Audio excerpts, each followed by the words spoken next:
अस्सलाम वालेकुम students. I hope you all are doing great.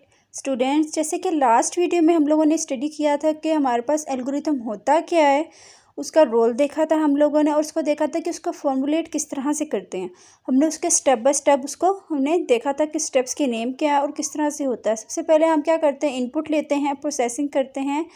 उसके बाद क्या होती है, डिसीजन मेकिंग होती है। उसके बाद क्या होता है, आउटपुट मिलता है हमें। इसी तरह हम लोग आज एल्गोरिथम के एग्जांपल्स को देखेंगे। एल्गोरिथम के एग्जांपल्स बहुत आसान हैं क्योंकि जो हम लोगों ने फ़्लो चार्ट की एग्जांपल्स की थी, जस्ट उन्होंने आपकी बुक में उन फ़्लो चार्ट की एग्जांपल को कन्वर्ट किया हुआ है एल्गोरिथम में। चले आए चलते हैं अपनी बुक की फ़र्स्ट एग्जांपल की तरफ। स्टूडेंट्स, अब हम देख लेते हैं कि हमारे पास हमारी बुक की फ़र्स्ट एग्जांपल क्या है। To find the sum product average of 5 given numbers.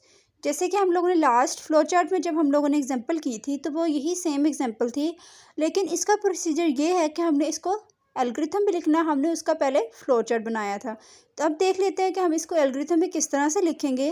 First step में हमारे पास क्या आ जाएगा, हम लोगों ने फ्लो चार्ट में भी स्टार्ट ही लिखा था, तो यहाँ पे स्टेप 1 में क्या लिखेंगे, स्टार्ट।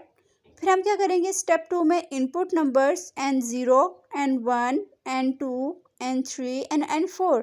उसके बाद हमने क्या करना है, स्टेप 3 में हमने क्या निकालना है, सम निकालना है। अब हम इन सबको 5 नंबर्स को क्या कर देंगे, प्लस कर देंगे। स्टेप 4 में क्या करेंगे, हम इनका प्रोडक्ट ले लेंगे, इनको मल्टीप्लाई कर देंगे।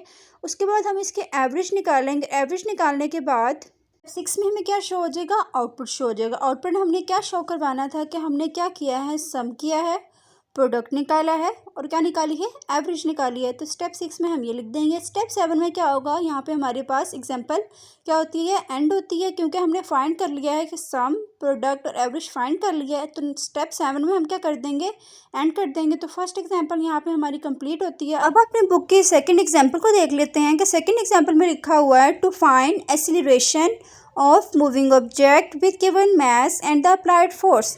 कि एक्सीलरेशन फाइंड करो मास और फोर्स की।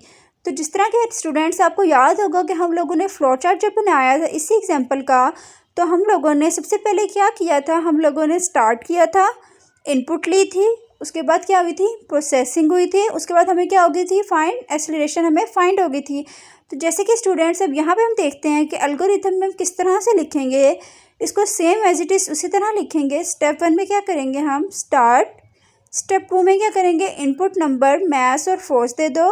स्टेप 3 में क्या करेंगे, set acceleration to force divided by mass.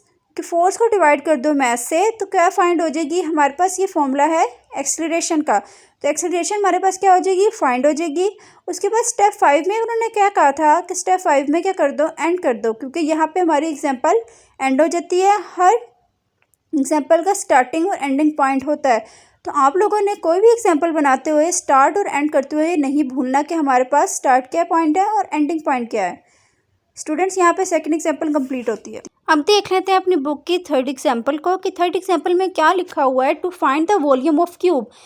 कि क्यूब का वॉल्यूम फाइंड करना है हम लोगों ने। लास्ट टाइम हम लोगों ने जब फ्लो चार्ट में वॉल्यूम ऑफ क्यूब फाइंड किया था, तो हम लोगों ने किससे किया था, एजेस से किया था। कि हमारे पास 3 एजेस हैं, अगर उसका हम लोग मल्टीप्लाई करें तो हमारे पास क्या आ जाएगा, वॉल्यूम आ जाएगा। तो इस तरह से अब हम यहाँ पे क्या करेंगे, हम उसकी साइड्स को हम क्या करेंगे, मल्टीप्लाई करेंगे, तो हमारे पास वॉल्यूम आ जाएगा क्यूब का। तो यहाँ पे देखते हैं किस तरह से किया है। स्टेप 1 में क्या किया, स्टार्ट। स्टेप 2 में क्या कर दो, इनपुट नंबर, साइड। के हम लोगों ने साइड का लेना है ना वॉल्यूम, तो यहाँ पे क्या हमने कर दिया, साइड का इनपुट हमने नंबर दे दिया। स्टेप 3 में क्या कर दो, set volume to side multiply by side multiply by side. कि हम लोग अगर साइड को 3 दफ़ा मल्टीप्लाई करें तो हमारे पास क्या आ जाएगा, वॉल्यूम आ जाएगा क्यूब का।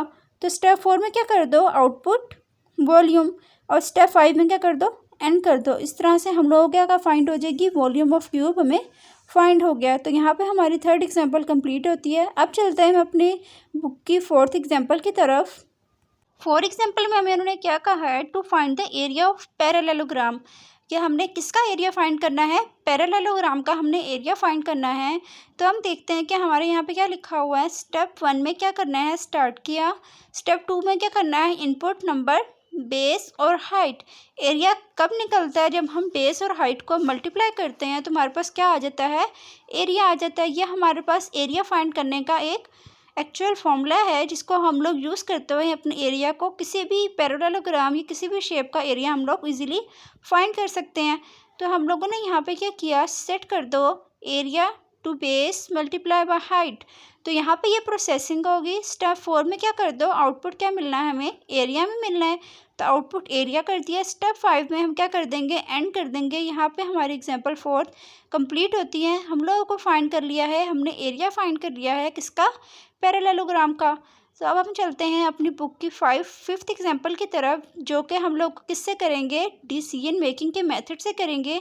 ये एग्जांपल्स तो बहुत सिंपल थी, जिसमें हम लोगों ने किया इनपुट, प्रोसेसिंग और आउटपुट। अब हम देखेंगे कि हमारे पास जब डिसीजन मेकिंग होती है तो हम किस तरह से एल्गोरिथम में किस तरह से सॉल्व करते हैं। अब हम देखते हैं कि फिफ्थ एग्जांपल में उन्होंने क्या कहा है, to display the larger one out of the 3 given numbers, के हम लोगों का एक नंबर लार्जर होना चाहिए बाकी 2 नंबर से। तो हम देखते हैं कि हम किस तरह से सॉल्व करेंगे।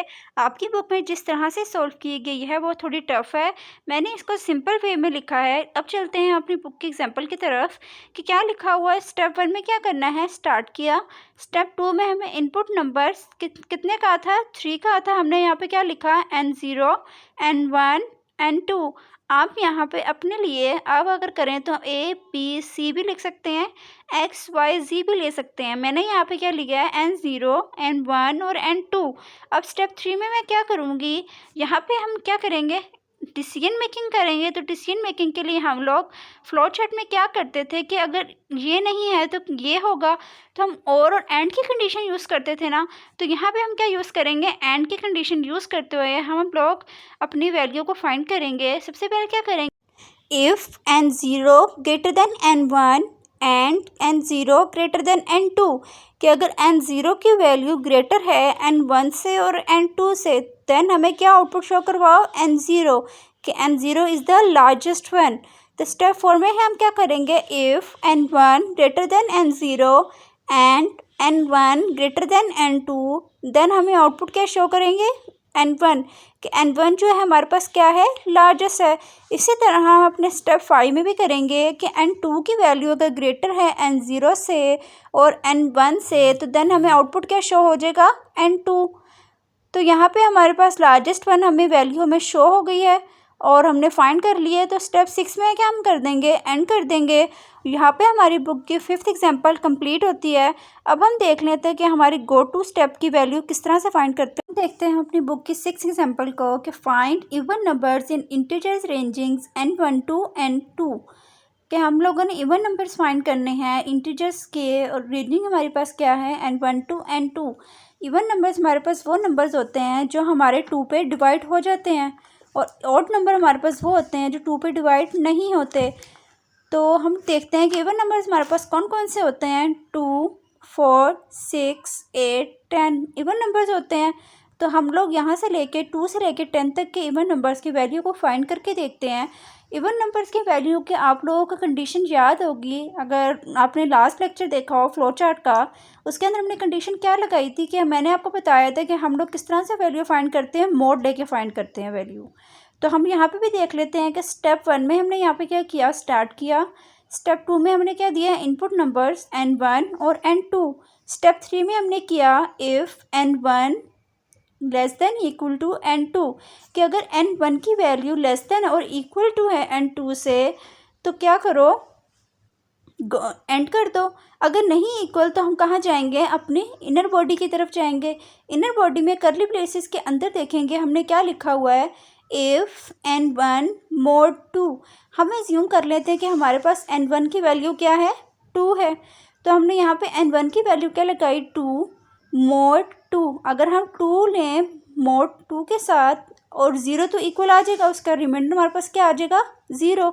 तो अगर इक्वल आ जाता है 0 तो आउटपुट हमें क्या शो करवा दो, N1। स्टेप 5 में जाएंगे, फिर हम सेट कर दो value N1 2 N1 plus 1। N1 की वैल्यू हमारे पास क्या थी, 2 थी। 2 प्लस 1 क्या किया, ऐड करके आंसर क्या आया, 3 आया। फिर हम ऊपर जाएंगे, अपने स्टेप 6 में क्या लिखा हुआ है, गो टू स्टेप 3। हम अपने स्टेप 3 में जंप कर जाएंगे। जैसे कि मैंने आपको बताया था कि गो टू स्टेप का मतलब क्या होता है, कि हम लोग जंप करते हैं अपने स्टेप्स में। तो हम लोग को क्या, कहाँ चले जाएंगे, स्टेप 3 में चले जाएंगे। फिर हम चेक करेंगे 3 less than equal to value अगर लेस देन और इक्वल है एंड 2 से तो क्या कर दो, एंड कर दो। अदरवाइज़ कहाँ पे आ जाओ, इनर लूप में आ जाओ। फिर हम चेक करेंगे 3 mod 2 इक्वल, तो ये हमारे पास वैल्यू इक्वल नहीं आएगी, तो हम यहाँ पे क्या कर देंगे, हम एंड कर देंगे और आउटपुट हमें मिल जाएगा। तो स्टेप हम लोग लास्ट स्टेप में क्या कर देंगे, लिख देंगे एंड।